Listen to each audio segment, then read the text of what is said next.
Chers amis, bonjour. Ici en Normandie, ça n'est pas encore le printemps, mais on y arrive. On me dirait comme partout.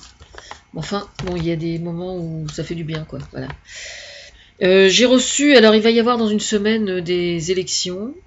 Euh, je pensais en fait qu'on n'avait plus le droit de parler de politique la semaine d'avant, mais il se trouve que ce matin j'en ai encore entendu parler, donc je ne sais pas exactement ce qu'il en est, donc je me permets de le faire.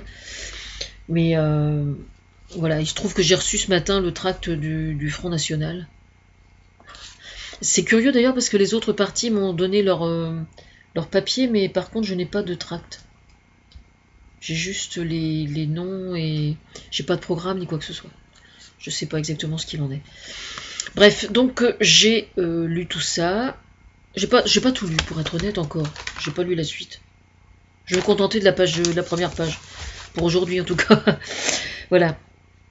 C'est donc Marine Le Pen qui s'adresse aux Français. Alors pour commencer, mes chers compatriotes. Alors figurez-vous que je viens d'aller chercher, parce qu'il se trouve que c'est la semaine de la francophonie, et donc à ce titre, France Inter, depuis ce matin, était à l'Académie française, et il y a plein d'émissions super intéressantes sur France Inter, notamment Boomerang avec Lucchini, enfin, il y a plein de choses super intéressantes sur France Inter. Le billet de Sophia Aram était juste super, et elle parle pas du tout de politique pour le coup, elle parlait uniquement de francophonie et de la langue française, donc allez écouter parce que c'était vraiment super marrant. Voilà, et je vais essayer de ne pas trop m'éparpiller. Donc Marine Le Pen donc s'adresse aux Français en disant mes chers compatriotes, donc je suis allée chercher parce que je n'ai pas de petit Robert, j'aurais pu avoir un petit Marcel, un petit Thomas, un petit un petit n'importe quel autre prénom, mais il se trouve que je n'ai même pas le petit Robert, figurez-vous, c'est un vrai scandale, mais c'est vrai qu'avec Internet aujourd'hui, donc je suis allée chercher la différence entre le patriotisme et le nationalisme.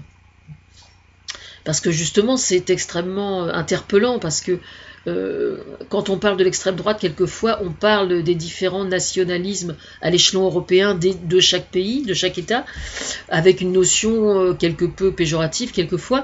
Je pense que quand on défend son pays avec une connotation plutôt raciste et xénophobe, c'est beaucoup plus effectivement de patriotes dont il est question, d'où le nom de Marine Le Pen qui utilise mes chers compatriotes, et pas de nationalisme. Alors vous me direz quelle est la nuance? Eh bien la nuance c'est que le nationalisme tend à, à aimer son pays et ce qu'il représente dans sa diversité, en dehors de tout séparatisme culturel et en intégrant les différentes nuances sur le plan culturel, etc. Donc c'est très intéressant. Et donc moi qui sais parfaitement, enfin pas parfaitement parce que ce n'est pas possible, mais qui sait relativement bien synthétiser certaines choses. Donc je vais mettre le lien de ce site-là parce que c'est vraiment intéressant en plus. C'est pas de politique dont il est question, c'est juste de vocabulaire, quoi. Et donc j'ai synthétisé ça en disant le patriotisme, je regarde sur la droite parce que je l'ai noté sur le cahier. Le patriotisme, c'est le nationalisme qui est devenu paranoïaque. Voilà. Le patriotisme, c'est le nationalisme paranoïaque. Voilà. Et c'est ça en fait, hein, c'est exactement ça. Voilà, bon. Ensuite, donc j'ai joué du stabilo. Voilà. Alors, elle explique que l'UMP et le PS portent l'ensemble des responsabilités qui ont mis à genoux notre pays. Alors déjà, pour commencer, il faut véritablement se méfier des phrases toutes faites, qui en fait ne veulent absolument rien dire. Parce que mettre à genoux un pays, par définition, rien que cette phrase, est complètement ridicule. Parce qu'il y a énormément de points sur lesquels la France a au contraire parfaitement progressé. Dire qu'un pays est à genoux, c'est complètement con. C'est un vocabulaire et un positionnement intellectuel qui est parfaitement rétrograde et d'autant plus ridicule que je considère, moi, que la dignité, c'est précisément d'être debout. Donc s'il y a une chose dont la France peut se vanter aujourd'hui, c'est bien d'être debout et certainement pas à genoux. Alors là, franchement, hein. Et ça c'est la première chose. Il y a effectivement, c'est pas parfait, on est bien d'accord, Mais bon, la mondialisation, elle est là, on l'a subie, et je trouve qu'on se défend plutôt pas mal. Bon, c'est vrai que je suis pas tout à fait objective en disant ça, on est bien d'accord, mais n'empêche, voilà, il y a quand même énormément de choses. Et je vais vous donner des exemples. Par exemple, il y a eu un reportage la semaine dernière, j'ai pas eu le temps de travailler encore dessus, sur le concours Lépine au sujet des inventeurs. Il faut savoir que les inventeurs, moi je les mets sur le même rang d'intelligence et de génie que les artistes en règle générale. Ce sont des oiseaux, les inventeurs. Alors j'y reviendrai, hein, parce qu'il y avait plein de trucs super marrants dans le reportage, donc j'y reviendrai, mais la France n'a jamais autant déposé de brevets que depuis plusieurs années. Bon, j'en suis en partie responsable, j'en suis parfaitement consciente, mais c'est bien la preuve que que ce discours de dire la France est à genoux, c'est complètement con. Si vous vous situez par rapport à l'éducation, si vous regardez l'éducation par exemple, il y a des tas d'aspects où au contraire on est parfaitement, on est non seulement absolument pas à genoux, mais beaucoup plus debout que bien d'autres pays. Voilà. Ensuite, où que l'on porte le regard, votre situation personnelle ou celle de vos proches, mais aussi votre environnement. Ah ça c'est très, très marrant. Ah oui, oui, Marine Le Pen qui se met à jouer les porteurs d'alerte écologique, franchement, faut le faire. Hein. Notre environnement, s'il est effectivement en mauvaise santé, c'est la résultante d'une politique économique et industrielle et d'une négation de la notion d'écologie qui existe depuis un siècle ou deux, depuis la révolution industrielle. Hein. Je veux dire, Marine Le Pen, elle était même pas un spermatozoïde à l'époque. Hein. Donc faut arrêter de nous prendre pour des cons. Je pense que jusqu'ici, François Hollande, le gouvernement de François Hollande et Manuel Valls est le gouvernement qui a le plus, au contraire, donné d'importance à l'écologie. Donc c'est complètement con, encore une fois. Voilà. Alors, fiscalité confiscatoire, là, je suis désolée, il faut qu'on m'explique, parce que confiscatoire, fiscalité, confiscatoire... Bah oui, effectivement, quelqu'un qui a de l'argent, il paye des impôts. C'est vrai, oui. Moi, j'en paye pas encore, je vais en payer dès que je vais gagner de l'argent, et je trouve ça tout à fait normal. Je veux dire, par définition, quand on trouve normal d'être pris en charge par sa sécurité sociale, de toucher sa vieillesse, etc., bah oui, effectivement, il faut qu'il y ait des gens pour remplir les caisses. Hein. Ça, on est parfaitement d'accord, il n'y a aucun souci là-dessus. La pauvreté, je pense que là encore, c'est vrai que l'écart entre les plus riches et les plus pauvres va en s'accentuant, c'est vrai, mais je pense pas que le gouvernement français en soit d'une certaine façon responsable, sincèrement. Hein. Parce que ce qui se passe en fait, c'est que la mondialisation, on l'a subie. Alors vous me direz, quelle est la différence ? En quoi est-ce que la mondialisation génère de la pauvreté? Eh bien, notamment par la fermeture de certaines usines, par exemple. Aujourd'hui, il y a énormément de multinationales qui ont des pieds un petit peu partout dans le monde, et puis ils ont tendance quand même à fermer leurs usines dans les régions où les charges sociales sont sont plus élevées, pour la simple raison que c'est là que l'être humain est le mieux préservé, dont la France effectivement fait partie, et donc la pauvreté effectivement est un problème, mais je ne pense pas qu'on puisse reprocher quoi que ce soit de notre gouvernement sur ce plan-là. Ça me paraît vraiment malhonnête comme position.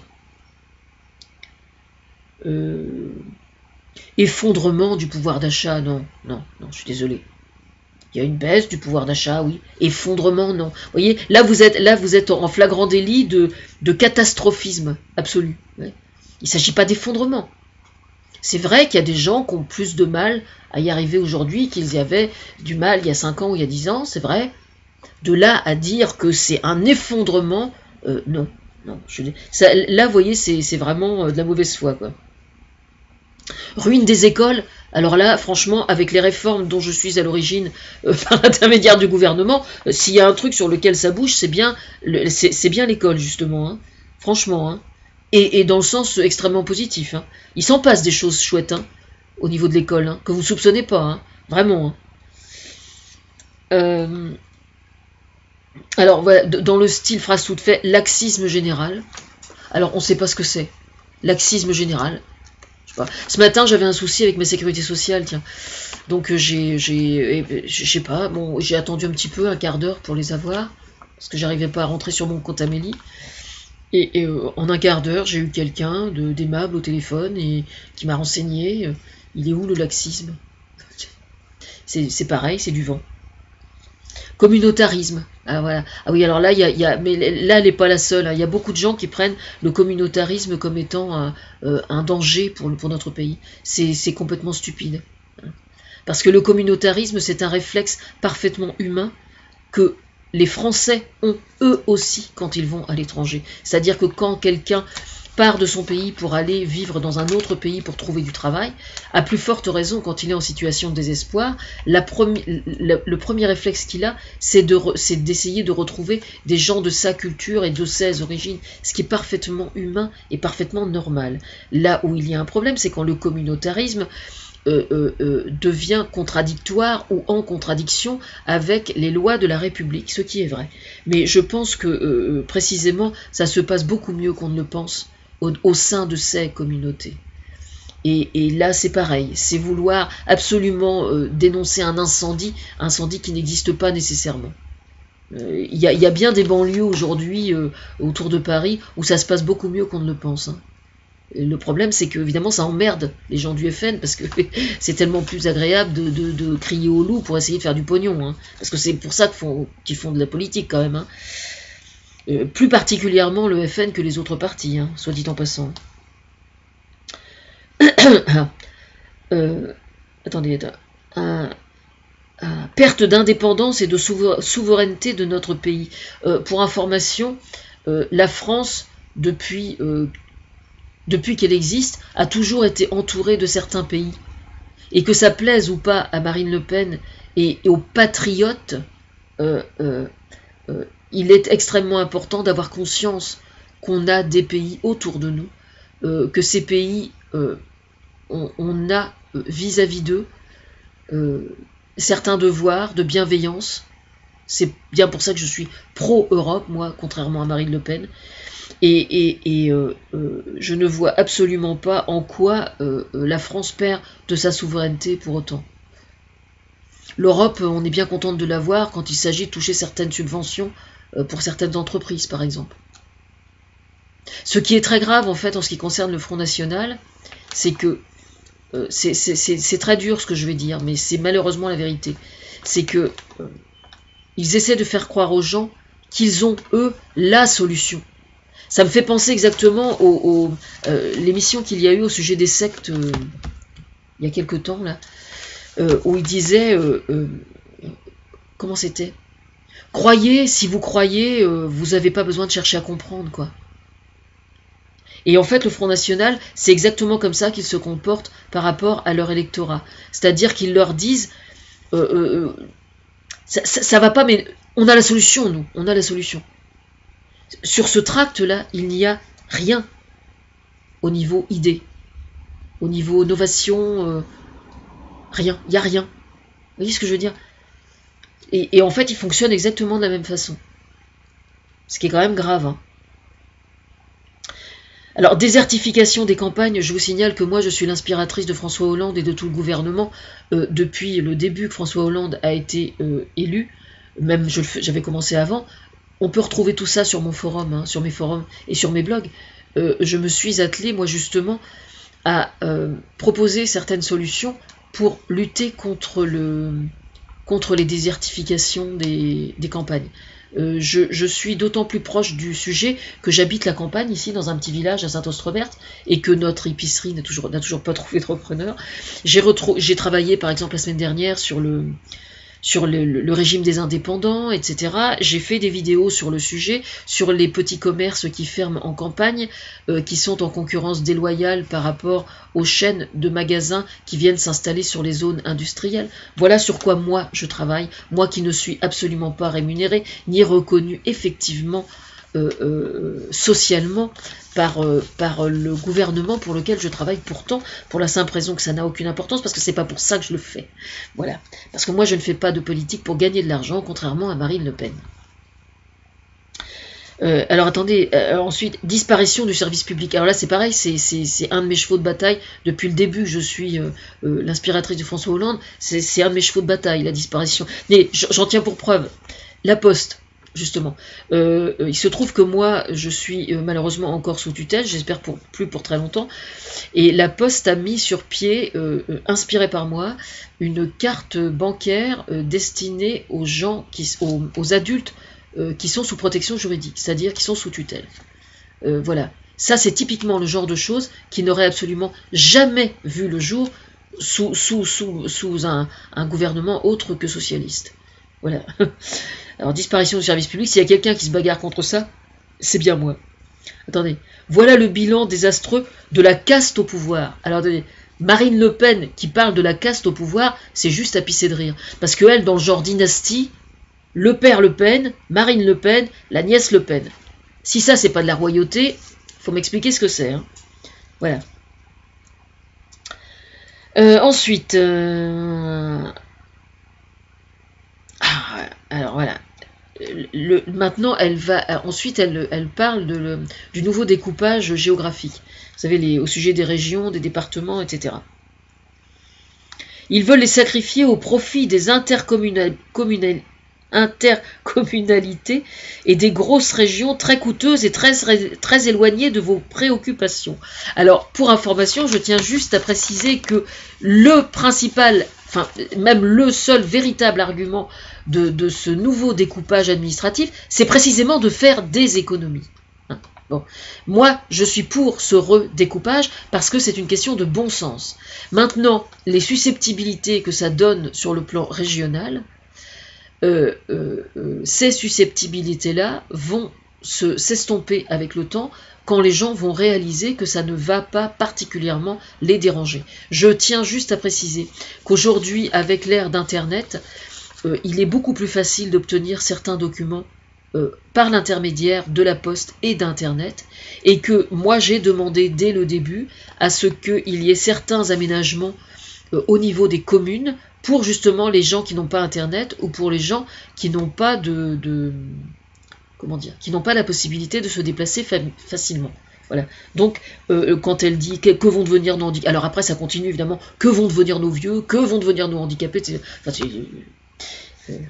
soyons fous, évitons le FN. Franchement. Hein. Enfin bref, tout est de ce style-là, quoi. Voilà. Dans quelle situation se retrouveront nos familles et tout, je vois pas très bien en quoi le fait de redécouper les régions, de redécouper la France sur le plan de l'administration va mettre en péril nos familles, nos handicapés et nos vieux. Certainement pas, non. Alors pour information, moi je suis tellement peu sûr de moi sur ma capacité à régénérer les régions que je sers de locomotive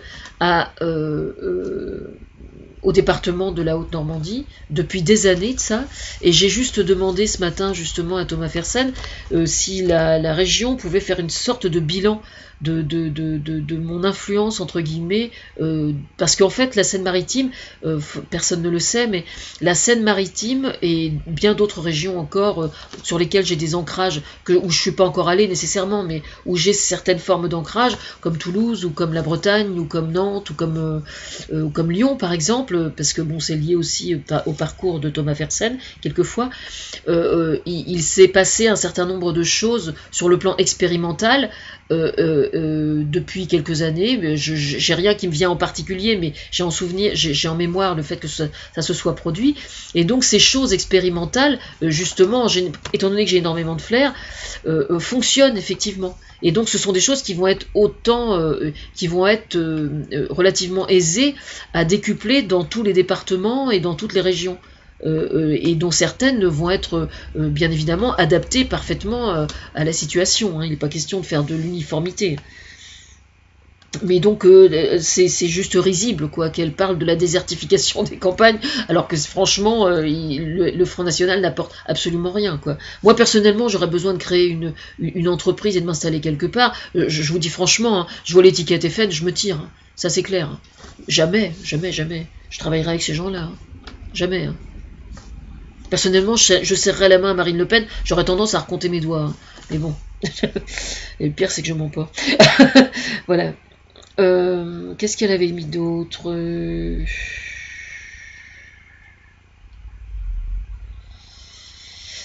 Le Front National défend les politiques sociales. Mais c'est complètement antinomique, ça. C'est complètement antinomique et paradoxal et incohérent, pour la simple raison que c'est aussi incohérent que d'avoir le buste de Jean Jaurès dans une mairie Front National. Je veux dire, tous les mots qui commencent par social, socialiste, c'est exactement le contraire du Front National. Parce que, par définition, tout ce qui commence, tous les mots qui découlent du social et du socialisme, par définition, ça tente à accorder comme première valeur l'être humain dans sa pluralité relativement à ses origines, dans sa pluralité relativement à sa culture. Donc non, le Front National ne risque pas d'être soucieux du social. Ça, c'est clair. Bah oui. Dans le meilleur des cas, ils vont tout laisser en plan et ne rien bouger. Dans le pire des cas, c'est bien pire que ça, bien sûr, malheureusement. Ensuite, lutter contre la fraude. Alors là, lutter contre la fraude. Alors, je sais qu'il y a des dossiers qui sont à l'étude, je sais plus quel juge s'en occupe, parce que je m'en occupe pas, j'ai pas que ça à faire, mais on n'est toujours pas éclairci sur les origines du patrimoine des Le Pen, et on n'est toujours pas éclairci sur les problèmes juridiques que Marine Le Pen et le Front National rencontrent au sujet de la création du parti de Jeanne. Le nouveau parti, là. C'est-à-dire qu'avant même d'être éclos, c'est déjà véreux à l'intérieur, quoi. Véreux comme les racines du Front National. Remarquez, c'est logique. Je veux dire, qu'elle ait créé un parti qui soit effectivement sain financièrement, ça aurait été trahir son père, déjà, pour commencer. Alors, évidemment, il fallait bien qu'elle continue. Bon. Ne vous soumettez pas aux politiques injustes du gouvernement de François Hollande. Alors ça, c'est très amusant aussi, ça. Parce que par définition, s'il y a un ministère sur lequel François Hollande a vraiment mis l'accent, et la preuve, c'est peut-être pas le ministère le premier au niveau du budget, parce que je n'ai pas les chiffres, donc je ne vais pas m'avancer, mais c'est en tout cas par rapport à celui où était, comment dire, au rang de priorité par rapport à celui de Nicolas Sarkozy. C'était le 5e à l'époque, Nicolas Sarkozy, ça je me souviens très bien.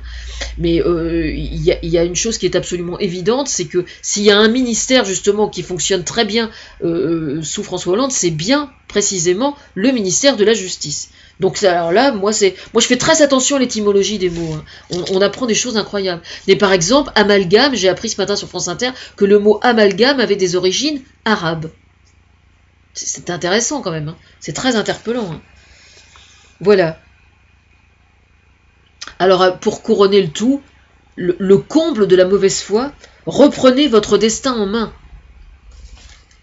Alors que le Front National prétend avoir la solution prétend avoir la solution selon un fonctionnement et une attitude relativement proche des mouvements sectaires. Voilà. En gros, c'est cherchez pas à comprendre. Nous, on sait. Voilà. C'est comme ça que fonctionnent les gourous. Osons éviter le Front National. Osons. Colibri, Nouvelle Donne, PS.